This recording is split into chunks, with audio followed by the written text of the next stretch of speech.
All right, so in here, day one at Lift Expo with Justin Larose, MachinaCann. He's got a fully automated robot machine here that pre-rolls. Tell us a little bit about this machine. What does it do? Yeah, so this machine is a fully automated pre-roll solution. You would have your cannabis put into hoppers, and essentially one operator would apply the cones in stacks of 10, and then it would be automatically dispensed, filled, compacted, and then ejected from the machine with a rate of 1960 per hour. The machinery is built in Israel. We spent the last year innovating some previous generations, and we finally came to a suitable EU GMP compliant machine, and now we're going to release it in the Canadian and the American markets. So it looks, for those that are on audio and not YouTube video, it's the size of a large ATM machine, maybe 3 by 3 by 5 feet tall. And so, like you were mentioning, Justin, you put the pre-rolls in a little slot, and so they're just sitting there stacked, ready to go, while you have 2 containers filled with cannabis that's ground. It just drops into kind of a trough, and then each cone is put into a little space going around a mechanism like a carousel, with the cannabis being dropped into the cones. It's vibrated up and down to fill it, pack it properly, and then they have a really interesting top. It's not twisted, it's a fold? Correct, it's a fold. So we've seen issues with the twisting, and one of the things was that we noticed is that when the arms would grab the actual paper to do a twist fold, you would actually be grabbing a lot of material at the same time, and it would end up being a failure. So we went back to the drawing board, and our engineer developed a piston-based solution that compacts the tops of the cones, and we are able to achieve the proper density and compression within the pre-roll, giving it a proper form and structure. It looks good. I want to try one. I appreciate you giving me one. Where can people get a hold of you? So state your name and the company, and how can people reach you? Yeah, they can reach me direct at justin@MachinaCann.com. You can give me a call direct at 647-561-6452, and the company is MachinaCann. That's Justin Larose. He's with MachinaCann. He's got an awesome pre-roll robot. And how many is this rolling per? 1960 per hour with one operator, bringing your cost of each pre-roll manufactured down to 1.5 cents, based off of a $25 labor rate for the operator. Perfect opportunity to reallocate your human capital, so you only have one person managing this, and the rest of your almost 24 people can go out and actually sell it for you. Justin, appreciate you being on the podcast. Thank you so much for your time today, Josh.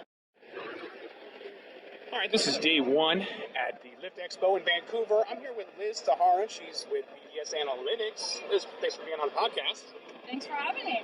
So BDS Analytics obviously is an industry intelligence platform. Tell me a little bit about Cannabis 2.0 and what BDS is doing and how you're involved in the industry. Yeah, absolutely. So BDS Analytics, we are market research for the cannabis industry. Essentially the premier source of consumer insights, retail sales tracking, and macroeconomic trends and data. Helping you do everything from size the industry globally to understand who the cannabis consumer is and what their motivations and attitudes around cannabis, their need states, reasons for consuming, and then also understanding how does that translate into behavior at the point of purchase. So what products are they purchasing, at what price, when, what attributes, flavors, form factors, which of course is very interesting with Cannabis 2.0 here in Canada.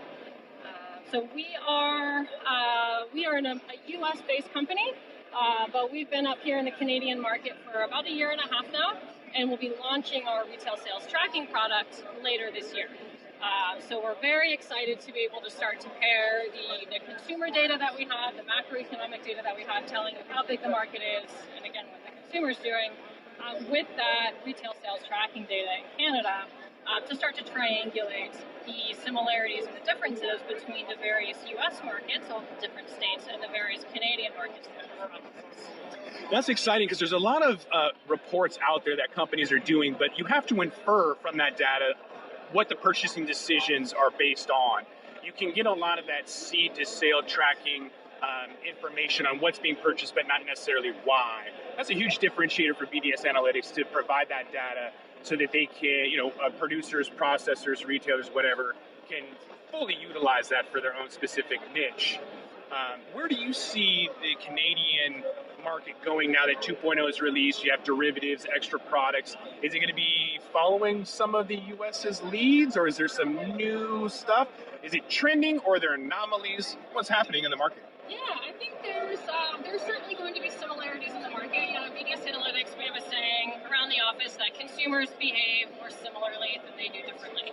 So when you look at consumer preferences in one market and what's selling well, in general, that's a good indicator of consumer preferences in other markets. The big if is that is within the framework of the market itself. So where we see differences is in the regulatory framework, the products that are available, the dosages that are available. So of course here in Canada with very strict limits on milligram dosages for edibles, very different looking at behavior when you're buying a 10 milligram chocolate bar versus a 10 dosage 100 milligram chocolate bar. So there will certainly be some differences in the market. All that being said, we're relatively optimistic on the potential for growth within the Canadian market. We are forecasting a $2.6 billion market by the end of 2020 for the year.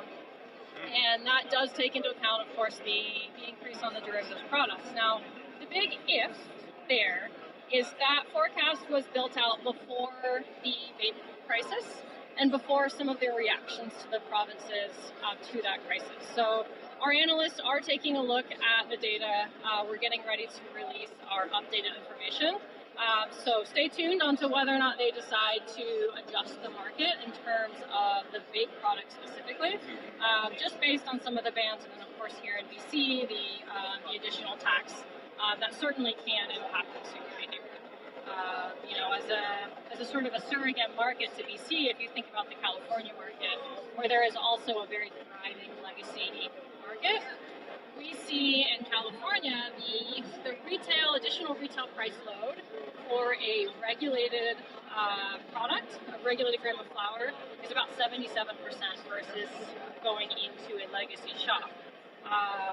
So when you think about that price differential, it's easy to see how that's going to impact consumer behavior, especially when it's very difficult for the consumer to be able to tell at the point of purchase whether they're even in a regulated shop or not. So we see that same trend playing out up here in BC. I think the product that we're paying the most attention to in terms of a form factor is beverages up here. So in the U.S., beverages, market by market, they're somewhere between 1% and 2% of total sales, so a pretty small percentage of the overall sales. However, when you look at the product categories in the U.S. within the beverage subcategory that are doing really well, it's CBD drinks, so non-intoxicant products. It is microdosed or individually dosed milligram products. It is teas and things with functional benefits, so products that are easier for consumers to understand how to fit into their daily routines. So thinking of the chamomile tea paired with the right strain for relaxing and an unwinding, moods and effects-based products, essentially. And then water-soluble products, which are discreet, they're convenient, they're easily dosable. So that's what we're going to be paying attention to up here in Canada to see which of the product formulations really take off. And a lot of it's going to also have to do with going back to the regulatory structure, with the social consumption availability. So there's a need to have a place to consume these products. And beverages, especially, more so than other form factors, really depend on being able to have that sessionable experience. And if you cut out the ability to have that experience in a public setting, you're going to be limiting the use cases for a cannabis beverage. While say a vape or an edible, or even to an extent a pre-roll, there are ways to be more discreet and sort of quick with your consumption of that product, which can lend itself better to social consumption if you're still in that sort of gray area of allowability. We've seen some pullback with vaping. If you take vaping and concentrates, it's probably the biggest market overall. But for single SKUs, pre-rolls seem to be huge. So with BDS Analytics' recent report, we saw a flat line on pre-roll sales, but I'm assuming that there's an increase in infused pre-rolls because we did see a spike on that for holiday sales for that holiday infographic. Yeah, still a very small product category, but we are seeing some bumps, and we did see last fall, right when the vape crisis was really hitting its peak, and we were seeing the biggest impacts in vape sales. So in September, we saw about a 21% hit in vape sales in the U.S. level 1 states. In October, another about 5%. By November, it had leveled back off, so we're kind of out of the weeds there. But we did see some correlating, obviously correlation causation, be careful to draw a direct line, but we did see some correlating increases in pre-roll sales during that time. So yes, I think there is a certain, especially for a certain consumer, there's a certain amount of overlapping need states with those two products. And we do see, just as a longer-term trend within the U.S., the share of sales for pre-rolls continues to tick up in most markets. Do you think automation is going to play a huge role as kind of capital is being more constrained? Investors are looking for value, they're looking for profitability. Here at the Lift Expo, I've seen several automated pre-roll machines, $300,000 to $400,000 that'll grind it, weigh it, twist the tops, all of that. What factor do you think automation will play in the role for cannabis companies in 2020? Oh, that's such a great question. And I think it goes beyond just the specific pre-roll machines to efficiencies in business everywhere. And I think you hit the nail on the head that, for the first couple of years, in the U.S. it was the same way. For the first couple of years before you're really out in the market, valuations and excitement is built around the promise and what we can do and what we will do, and here's what's next. And then now the rubber meets the road and you're evaluated on performance. So all of a sudden, all of these things like efficiencies and margin and how quickly you can get the product into the consumer's hands start to really matter. And so, yes, I think as we move into 2020 and beyond, business efficiencies in general are going to become critical, especially as we're looking at a relatively depending on your point of view, more constrained market in terms of sales. A lot of learning opportunities. Germany just sent back a whole lot of cannabis because it was irradiated. That's kind of a North American thing to irradiate all food products, something that Europe doesn't do. Is there something that you guys have learned from being up in the Canadian marketplace for the last 18 months or so? Is there international opportunities or anything else that you've learned that the audience should know about? Something that's different than within the U.S. market? Yeah, something that's non-U.S. trending, some kind of weird anomaly, any juicy data you've got, any kind of something that's neat or niche or new that you foresee happening, something that's anomalous to the existing trends. I saw that Latin America is halting production, which is weird to me. So maybe that's a signal that there's capital constraints because traditional agriculture would keep growing and put it in a silo. Is there something you're seeing that's international or global scope that's going to trend or change? Two things. One, while there's a huge amount of focus in North America on adult use, globally it's still very much a medical market. And so medical research and things that are happening out of Israel in particular, we're definitely keeping an eye on to see where that technology is going to go. Another thing that's tangential to cannabis, but very interesting, is the quick rise in interest in psychedelics and how those play into the existing cannabis industry, whether it's alongside it, what kind of overlap is there.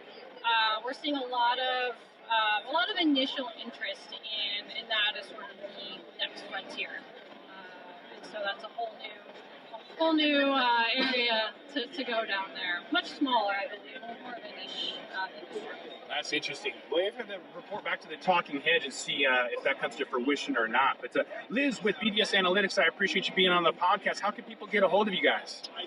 So you can reach us at info@bdsanalytics.com, or our website is just bdsanalytics.com. And I am reachable at liz@bdsanalytics.com personally. All right, we're here at day one at Lift Expo. I am here with Alyssa McMahon. She's the CEO of Cannabis at Work. They are specializing in cannabis staffing, recruiting.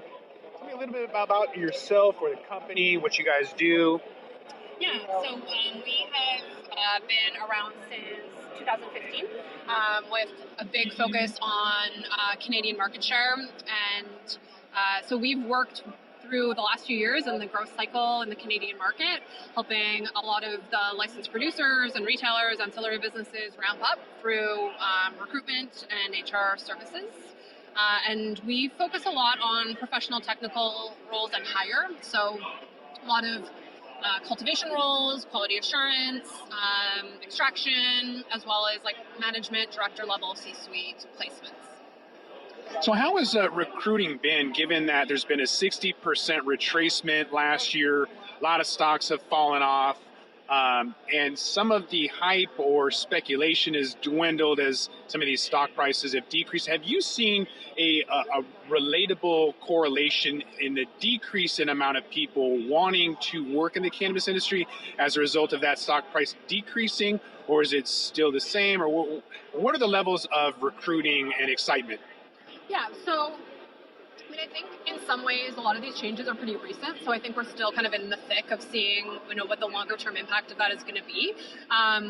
Obviously, there have been a significant number of layoffs, and so what that means is organizations are kind of, trimming some of their excess costs in certain areas, but they're still hiring in key roles. So it doesn't mean that there's no hiring going on. I think it's just getting much more focused, opposed to the kind of like the scorched earth approach before, where companies were just trying to scale so aggressively towards the promise of what their capital markets valuation was. And so as we see that adjust, I think we're just seeing companies focus more on key role and key talent. And there's also this maturation in the industry right now. So there's a lot more, I would say, like professional management being brought in, and professionals from some, the traditional CPG, alcohol beverage, industries that we tend to pull people from. So definitely a shift there. But so far, I think there's still excitement for people to get into the industry. And I mean, I think it's interesting. Before, a lot of people, I think, did look at cannabis as a place to come to make money. But more than that, I think people just wanted to be part of, of this emerging industry, part of history, and we're really excited to join a new and emerging industry. I would agree with that. I think there's a lot of professionalism and normalizing that's happening. I don't think that it's maturing yet, but I think that is an indicator for C-suite executives coming over that it is maturing to a certain degree. Are you still seeing that people are wanting to become bud tenders without really doing their due diligence? There was a huge amount of turnover in that particular area as people wanted to get into the industry at the ground level. Has that waned, or is that still constant? What's the level of recruitment at that level? And coupled with that, there's been a lot of turnover too. Kush.com laid off half their people. There's been companies in California, Weed Maps, laid off half their workforce. And so there was an over amount of people thinking that sales would be available. It's not. Slow rollouts everywhere. Is that impacting recruiting and hiring? Yeah, I mean, I think that slow rollout has been kind of the story. We haven't gone to market as aggressively on the retail side for a number of reasons. I mean, I think there's a lot of bottlenecks throughout the value chain that we're working through with a new regulatory system and a new product coming to market. So I believe that there are a number of retail stores that ramped up in terms of their headcount and the number of employees that they hired, more aggressively than they needed to, given what it turns out the reality is. I think that there's still a lot of people that are interested in getting in on that level and interested in being in bud tenders. I've talked to them, a number of people at the show. But I think it's, again, it's this adjustment and new reality of what that actually means and how many opportunities there truly are. So bud tenders are probably the crucial link between bankruptcy and billions. There's upwards of 2,500 products. How can companies retain their employees so that there isn't the amount of turnover that we've seen? Yeah, I mean, I think that this industry has been so kind of crazy in the last few years as everybody has legalization has happened, we've gone to market, everybody's been trying to build the system and get to retail sales. I think that constant environment of change and chaos is challenging to retain employees in at times. And so I think it comes back to some simple things that you would hear in any other business around like, what's the employee culture that you're creating in these companies and in these stores, and are people excited to show up and work? Do they have the tools they need to be successful? I think we have to kind of come back to some of those basics around getting people into jobs and into companies that they really love, and that there's more of an intrinsic motivation to stay around than just, even things like stock options. Like, I mean, definitely in the Canadian market, with a bunch of the publicly traded companies, stock was the thing that got thrown around a lot. And if the stock price is high, it's very retentive. If the stock price is low, it's not retentive at all. And so we're seeing that shift as well, where people might have had the golden handcuffs like a year ago, and that's evaporated now. Fascinating. All right, so we are talking with Alison McMahon, Cannabis at Work. You guys can be found at cannabisatwork.com. How else can they get a hold of you? We are on Instagram at Cannabis at Work. We're at the same handle on Twitter. And me personally, I'm all over LinkedIn. So happy to connect to any of those channels. Day one Lift Expo. I'm sitting here with Pat Norris of Luna Technologies, and he's got a fully automated hydrocarbon extraction solution. And so how does this work? So you're going to fill your stainless steel material basket with 18 pounds of dry material or 25 pounds of wet material. You're going to put a 25 micron filter bag in it, and you're going to drop it into our reactor vessel. Reactor vessel has 3 swing bolts on top. You'll close that by hand. Then you walk outside your C1D1 room and click start on the screen. What's going to happen is the first step is it's going to pull vacuum on the reactor to pull any extra, anything from the atmosphere, any oxygen out of the system. Once that pulls full vacuum and holds for 90 seconds, it's going to start a fill process. You're going to fill this with the super chilled butane or propane, which our system maintains a negative 65 degree Fahrenheit solvent. You're going to fill the entire reactor vessel. Then you're going to start your soaking portion of the recipe. That's a complete recipe dependent. Depending if you're doing wet or dry material, you'll see anywhere between 5 and 25 minutes for a soak. Once that soak is complete, you're going to push that out the bottom of the reactor into our distillation column, which is a jacketed vessel with hot water. That's being ran at 140 degrees. So as soon as that solvent and cannabis mixture hits that, you're going to start automatically recovering all the extra butane or propane. The system recovers about 98% of the butane or propane in the system. And then based on your recipe, you can select the viscosity of your end product based on if you're trying to make shatter, if you're trying to make diamonds or sauce. Once you hit that, it'll pop up on the screen that you're ready to pour, and you can pour out the bottom. We're designed to do batch processing. We have 2 solvent tanks, so you can be recovering and filling the next run at the same time. So about every 45 minutes, you can be starting your next run. That's incredibly efficient. So not only that, but you're able to make live resin, diamond, sauce, shatter, wax, crumble, crude, PHO, basically everything at the push of one button, processing like 400 pounds a day. Yeah, 400 pounds, up to 600 pounds if you're doing wet material. And then because we are fully automated, full data logging, you can have the same consistency, same recipes, day in, day out, making the exact same end product. So you can pull out that data, you can kind of look at efficiencies, what happened, what you did right and wrong based on, whatever cultivar you're working with or whatever temperature, whatever latitude, longitude you're working from, and all of that is going to be customizable for whatever output you're looking for. Yeah, and you're trying to do any kind of GMP compliance, you're going to need automation and data logging, and that's where we are the only one available. We're also the only hydrocarbon extraction company with CRNs currently. So Pat, with Lunatech, you've got this pretty cool product here, the IO extractor, fully automated hydrocarbon extraction solution. How can they get a hold of you? You can email us at sales@lunatechequipment.com. Appreciate it. All right, we're sitting here day one at Lifto Expo. I'm here with Harold. He is with Procepack. He has a pre-roll machine. Harold, tell me a little bit about this machine. What does it do? How does it work? Yeah, the machine basically is a completely automated machine that takes empty cones, pile of empty cones, and put it in the machine. It's totally automated, and then fill the cannabis into the cone, tap it, twist it, cut it, and also you could do straight flat cones with the machine. The machine has been proven. It's been working in a large production facility for over 15 months, 24 hours, 7 days a week. For over 15 months, and it's working really great. So we launched the product in Vegas about a month ago. We have a tremendous response from customers, and we have a live demo running in Montreal right now that people can come and we will run the machine, show them the machine how it runs, because there was a lot of failure out there with machines like that pretending that it works. But we really find the recipe for it, for that machine. So we use weight from the beginning. We weigh the product initially, and then we weigh the product at the end for check weighing. So the machine is really a nice machine. Plus, we also have the end-of-line type machine where we could automate the joint, putting in the tube, closing the tube, labeling, out. So that's also an add-on that could be put on the machine. So this is fully automated. You're talking about 1,200 pre-rolls an hour that are measured. You have a check weigh system, so it fills it, it weighs it, it fills it, it twists the tops.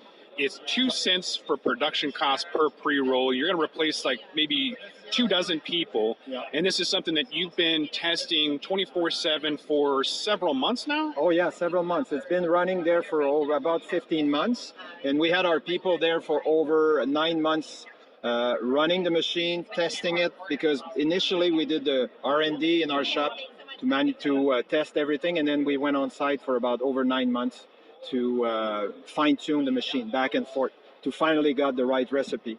What's good about that is we dealt with production people and we added a lot of features on the monitor, on the touchscreen, where, for example, all the statistics on the production, the reject rate, all the data that production people would like to have, all the flexibility of operating. So, I'm sorry to interrupt, but that's a game changer, because when you have a seed-to-sale software component for people, you know, in companies in Canada, for Health Canada, or in the U.S. with the regulatory agencies, you need that data in order to show them what your production cost is, so that nothing is moving outside the back door and going to the black market. So fully automated, you offer the software solutions, you offer the filling solutions, and then on the back, at the very end result, you have a packaging machine that can do labeling, packaging, everything. So you're basically start to finish fully automated solution. But we have like pretty much a pre-roll like solution from A to Z. We're a very serious company. We're about 45, 50 people company. We were in pharmaceutical and food before. We started in cannabis, and we came up with this nice technology that we think we're going to be successful worldwide. We did the Vegas show, and right now we line up with customers basically every day since January 3rd, visiting the machine, running the machine. We've seen the rocket box and these shake weight systems that don't fill it properly. They don't twist the tops, of course, and the throughput versus output is a tremendous difference. And so very excited to see this. Do you know how much it's going to cost and when it's going to be available? Right now it is available for delivery. The delivery right now is 12 weeks delivery. So the version we have that you can see in Montreal is a 100% working version, but we're actually moving to a more GMP version, which will be extremely easy to clean. There's going to be more feature on the interface, so we'll have complete remote access of the machine with video, so we'll have camera live all the time, and we'll be able to debug the machine from our location, so that's a big features. And also we'll have integrated video on the monitor for any sort of maintenance, repair, to educate new operators on the machine. So we want to make sure that that machine, when they install to a customer, the customer can be independent and run the machine. But each machine that is sold with a 3 days of startup assistance to basically do the recipe for the different brands and types of cannabis and mix of cannabis. That's key to the success of this machine. It's all recipe driven. So once you set your recipe for a specific brand type, that's it. Then the operator can just press a button, it's up and running. So it's all really integrated to the monitor. And the price is 400,000 Canadian dollar right now for Canada. And it saves, I mean, depending on your production, but if people have over 100,000 joints, for example, per month, it pays it for itself within 7 months, 6, 7, 8 months max. Beautiful. Yeah. So this is a Harold with Procepack. It's distributed by Dope Automation. You can check them out at dopeautomation.com. Right, absolutely. Or you could also go to our website, procepack.com, and under new machinery, you'll see the specification and a video of the machine. But I definitely invite you to contact us, and we'll be very pleased to show you the machine. All right, I'm Josh Kincaid. This is the Talking Hedge. Don't forget to like, share, and subscribe, or don't, and I'm out.